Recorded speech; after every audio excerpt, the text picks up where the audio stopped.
the doctor told us that there wasn't something normal about the MRI and they didn't know what it was. Like, I kept asking, like, why do I have to have it? Why did I have to have the tumor?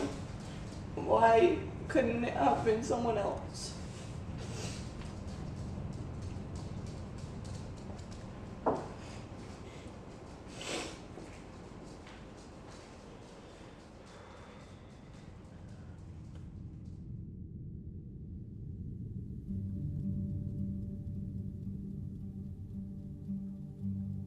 Once I got back to the exam room, the last thing I remember was them telling me to scoot over onto the table. And so I scooted over, and then that's the last thing I remember is I fell asleep. And then I was in ICU for 2 days. When they actually woke me up from the surgery and I was up for longer than just a couple minutes, they asked me to do like simple things like raise my left arm, raise my right arm. I couldn't raise any side of my left arm or my left leg.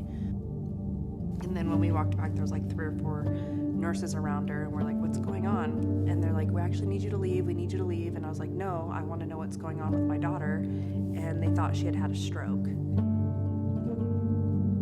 Are you recording? Yeah, she's doing good. I wanted to. Let's see, what else can we ask you? What is Grammy's dog's name? Darla. Who just graduated from high school? Trenton. Good job. I had to relearn how to write, and I had to relearn how to like walk and talk and smile and everything that any other person could do.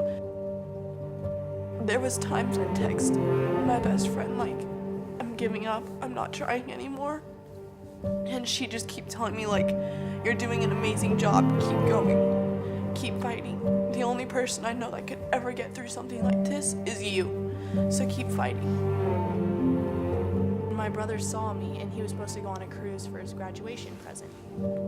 And he looks at my mom and then looks at me and then goes, Mom, I don't want to go anymore. And my mom goes, why not? And he goes, because Char's struggling. The only thing that we are all guessing now is that she had swelling over the brainstem, and that's what caused her to not move her whole left side.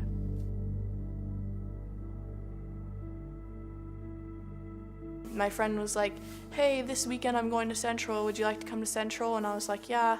So then I came to Central and I went upstairs to high school, and she showed me around upstairs and was like, we're just starting groups again, so talk to your mom, maybe you could get signed up for groups. And I was like, yeah, that sounds like a lot of fun.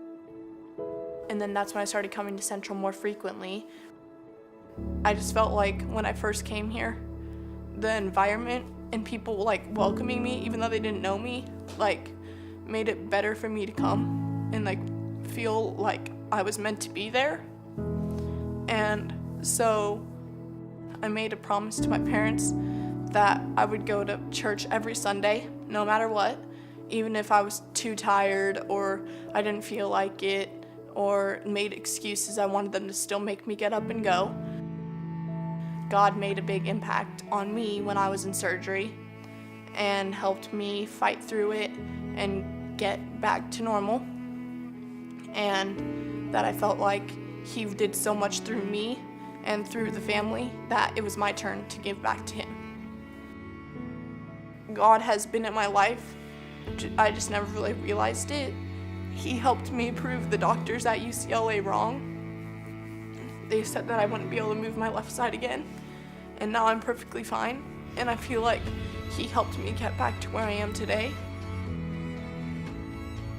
I just think that everyone needs to know that God is always with them, no matter what. And that believing in Him is giving back, and He helps you even though you don't want it. You may think you can do it by yourself, but some things are really hard. You're not the only one that believes in God. There's a lot of other people. You're not any different than anybody else.